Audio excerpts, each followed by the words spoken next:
Shalom teman-teman Bipro, be sukses, be profesional. Gimana kabarnya teman-teman? Tetap sehat kan? Dan tetap semangat yang pasti. Saat ini harusnya masih banyak yang terkurung di rumah, tidak kemana-mana. Tapi semoga ini tidak membuat kita jadi malas dan stres. Terus gunakan waktu-waktu ini untuk mengucap syukur sama Tuhan karena sudah memelihara kita.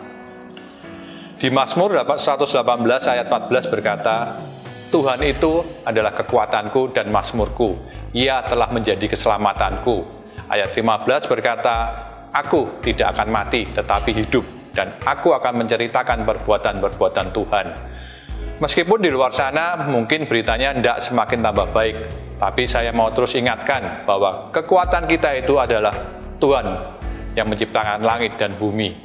Tuhan akan membuat kita terus hidup untuk kita bisa menceritakan perbuatan-perbuatannya. Jadi terus semangat, terus bersyukur, terus menceritakan kebaikan Tuhan dalam hidup kita. 2 minggu ini kita belajar bagaimana menjadi murid Yesus yang sejati. Oke, mari kita melanjutkan perjuangan kita sebagai murid. Kita buka di Yohanes 15 ayat 8. Di sana dikatakan, dalam hal inilah Bapakku dipermuliakan, yaitu jika kamu berbuah banyak, dan dengan demikian kamu adalah murid-muridku. Dunia akan melihat kesaksian hidup kita jika kita berbuah banyak. Lanjut ke ayat 16. Bukan kamu yang memilih aku, tetapi akulah yang memilih kamu dan menetapkan kamu, supaya kamu pergi dan menghasilkan buah, dan buahmu ini tetap. Sebagai seorang murid Yesus, kita harus menghasilkan buah. Tentunya ini adalah hal yang wajar dari seorang guru terhadap muridnya. Saat Tuhan Yesus mendidik ke-12 muridnya selama 3,5 tahun, dia sudah merencanakan untuk 12 murid ini bisa melanjutkan karyanya di bumi ini. Supaya Injil tidak selesai dengan kebangkitannya, tetapi supaya berita tentang Injil ini diberitakan sampai seluruh bumi, dan semua orang bisa mendengar dan menerima Injil ini. Alhasil, ke-12 murid ini setelah Yesus naik ke surga, mereka menerima Roh Kudus dan mulai berkarya buat dunia ini. Bahkan dikatakan mukjizat yang mereka lakukan melebihi zaman Tuhan Yesus. Injil atau kabar baik dari Allah bisa meluas sampai ke seluruh bumi, dan tuaian jiwa-jiwa jauh melebihi zaman Tuhan Yesus. Perintah yang sama ini juga berlaku buat kita. Pesan Tuhan kepada murid-muridnya sebelum dia naik ke surga adalah, pergilah, jadikanlah semua bangsa muridku, dan semua tanda ajaib akan menyertai kamu. Ayat ini dikenal sebagai The Great Commission, adalah perintah Tuhan buat kita. Pekerjaan Tuhan dalam karya penebusan sudah dia selesaikan dengan sempurna. Sekarang tinggal kita melakukan pekerjaan kita sebagai muridnya untuk melakukan The Great Commission itu dengan terus berbuah, yaitu buah jiwa-jiwa buat kemuliaan Tuhan. Pernahkah kita berpikir bahwa masa-masa corona ini justru adalah masa tuaian buat jiwa-jiwa? Di saat semua orang di luar sana banyak yang merasa takut dan khawatir. Mereka takut kena virus, takut mati, takut bisnisku gimana, masa depanku gimana. Mungkin selama ini banyak yang merasa sudah memiliki semua. Sudah mapan, bisnis jalan lancar, anak-anak semua baik, keluarga harmonis bahagia. Mereka santai, nggak kepikiran akan apa-apa, mereka nggak kepikiran Tuhan. Mereka mungkin merasa uang bisa membeli segalanya. Kondisi kita aman tentram, bisa membuat kita hidup tanpa Tuhan mungkin. Bahkan mungkin saking nyamannya hidup, terus lupa kalau sebenarnya Tuhan itu ada. Justru di tengah wabah corona ini, saat mereka kembali diingatkan bahwa hidup ini bukan hanya dikontrol oleh uang, kebahagiaan atau kemapanan ini bisa sewaktu-waktu hilang. Masa depan tidak bisa terlihat jelas, dan banyak orang mulai berpikir akan Tuhan. Mereka mulai berpikir tidak ada orang lain atau hal lain yang bisa menolong mereka kecuali Tuhan. Dan masa-masa ini justru mereka butuh diingatkan kembali tentang iman kepada Tuhan. Bahwa sebenarnya hidup, mati, kebahagiaan, kemapanan itu tetap di tangan Tuhan. Di saat-saat ini justru jiwa mereka akan lebih terbuka karena mereka butuh jawaban. Dan ini sebenarnya adalah masa yang tepat buat tuaian jiwa-jiwa. Di saat masa tuaian ini, saya mau ingatkan lagi akan panggilan kita untuk berbuah. Ini bukan waktunya kita santai. ikut tenggelam dan dalam kekhawatiran dan santai di rumah. Tetapi ini waktunya kita harus terus semangat dan bekerja. Bapa kita yang di surga saja masih bekerja, maka kita pun harus terus bekerja. Bagaimana caranya kita bisa produktif di saat ini?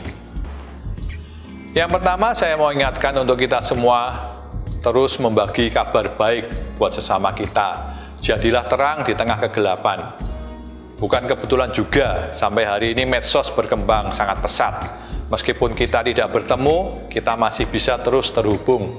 Jangan lengah dan jangan tinggalkan persekutuan kita dengan sesama, karena justru dengan kita saling menguatkan, maka ini akan jadi kesaksian yang luar biasa buat orang-orang di luar sana. Mungkin banyak teman-teman lama yang sudah jarang kita sapa. Coba saat-saat ini kita kontak mereka, tanya bagaimana kabarnya, dan terus kuatkan mereka. Jika perlu, ajak lagi teman-teman kita ini untuk berkomunitas bersama dengan kita, supaya kita bisa saling mendoakan dan saling menguatkan. Saat-saat ini saya melihat bukan hanya roh ketakutan, tapi roh kesepian juga melanda banyak orang. Banyak kantor sudah libur, gereja fisik juga sudah ditiadakan. Kalau lihat di luar sana, mal-mal juga sudah sepi. Sudah banyak orang-orang yang kerjanya cuma di rumah saja, yang lama-lama akan merasa kesepian. Bahayanya justru saat kesepian ini banyak dipakai oleh iblis untuk mencengkram iman mereka. Apalagi sekarang berita yang terdengar semua tentang corona yang membuat orang tambah putus harapan. Kalau dulu mungkin waktu bekerja ketemu teman bisa curhat, bisa sharing, ngobrol. Tetapi sekarang cuma sendiri di rumah tenggelam dalam kesepian. Ayo teman-teman, di saat ini kita mulai menjangkau mereka lagi. Teman-teman lama yang mungkin sudah lama tidak berhubungan, coba ajak mereka ngobrol, ajak mereka berkomunitas. Ingat, saat ini saatnya kita bergerak. Tuhan pun bekerja. Saat kita bergerak, Tuhan akan bekerja. Injil kabar baik yang mungkin dulu cuma jadi cerita yang terlupakan akan kembali masuk dalam hati mereka. Hal ini bukan bagian kita, tetapi Roh Kudus yang akan melakukannya. Yang kedua, jangan berhenti untuk menabur. Taburan ini bisa berupa materi atau spiritual. Yang pasti, minta Roh Kudus tuntun kita. Saya yakin kita diberkati untuk menjadi berkat. Itu sesuai dengan visi kita di Betani Profesional. Saat kita memiliki kerinduan untuk menabur, maka Tuhan pun akan mencukupi kebutuhan kita. Di luar sana banyak orang-orang yang membutuhkan, yang mungkin nasibnya jauh lebih parah dari kita. Justru di saat-saat ini saya himbau, mungkin ekonomi kita pun juga terdampak. Tapi kita pun coba pikirkan, apa yang masih bisa kita lakukan buat sekitar kita. Jangan hanya bersedih merenungi nasib, tapi penuhi hidup kita dengan ucapan syukur bahwa sampai saat ini kita masih dilindungi Tuhan dan Tuhan masih memelihara kita. Mulai memikirkan apa yang bisa kita lakukan buat orang lain. Memang menabur itu bukan semata tentang materi, kita juga bisa menabur secara spiritual dengan doa atau mungkin dengan kesaksian-kesaksian kita. Tetapi yang pasti coba tanya dulu sama Tuhan, apa yang bisa kita lakukan, apa yang bisa kita tabur. Karena ini adalah waktunya gereja Tuhan untuk bangkit dan menjadi berkat. Ingat, saat zaman Yusuf dahulu jadi penguasa Mesir, banyak daerah termasuk Israel di mana saudara-saudara Yusuf tinggal, semuanya kelaparan dan kekurangan makanan. Tapi justru di saat itu Yusuf mengulurkan tangannya membantu Israel di masa kelaparan ini. Dan di akhir cerita, pemulihan terjadi. Hubungan Yusuf dan keluarganya pun dipulihkan. Tuhan pakai Yusuf untuk jadi berkat. Dan saya yakin bukan hanya buat bangsa Israel saja Yusuf jadi berkat, tapi juga buat bangsa Mesir. Sama dengan saat ini, saat kita melakukan sesuatu untuk sekeliling kita, kita tidak hanya menyentuh hati Tuhan, tetapi orang-orang akan melihat bahwa Tuhan kita itu baik. Ini adalah kesaksian nyata akan kebaikan Tuhan yang tidak bisa dibantah. Yang terakhir, tentunya saya mau ingatkan supaya kita pun menggunakan waktu-waktu ini untuk terus mendekat sama Tuhan.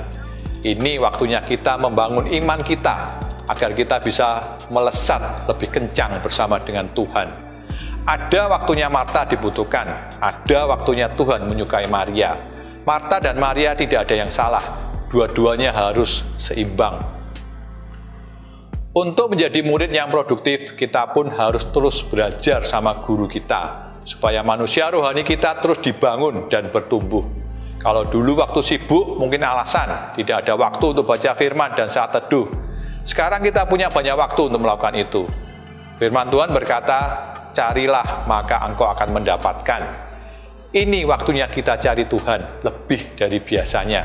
Jika Tuhan kasih waktu buat kita banyak di rumah, ayo gunakan waktu ini untuk melesat dalam roh kita. Tommy Tene dalam bukunya yang terkenal judulnya God Chaser sudah ditranslate ke bahasa Indonesia, Pemburu Tuhan. Buku yang luar biasa sekali. Mungkin kalau ada waktu teman-teman bisa baca bukunya. Tapi yang saya mau tekankan buat kita di saat ini adalah ayo kita semua jadi pemburu-pemburu Tuhan. Kejar Tuhan selagi kita bisa. Perkuat iman dan hubungan kita dengan Tuhan. Salah satu yang harus bisa dilakukan murid Yesus adalah mendengar suaranya, supaya kita bisa mendengar instruksinya. Dengan mendekat sama Tuhan, bangun hubungan sama Tuhan, maka mata hati kita akan semakin terang, dan kita mulai belajar untuk bisa mendengar suara dan tuntunan Tuhan buat hidup kita. Jadi teman-teman, jangan lengah dan terus semangat. Ini bukan waktunya untuk santai dan tenggelam dalam suasana. Tetapi sebagai murid Yesus, ini waktunya kita untuk 1. Memberitakan kabar baik, 2. Terus menabur, dan 3. Makin melekat sama Tuhan. Biarlah kairos Tuhan selalu menuntun kita terus dalam ketepatan ilahi, sehingga semua dari kita bisa melakukan tugas kita dengan tepat dan menangkap waktu Tuhan setiap hari. Tuhan Yesus memberkati.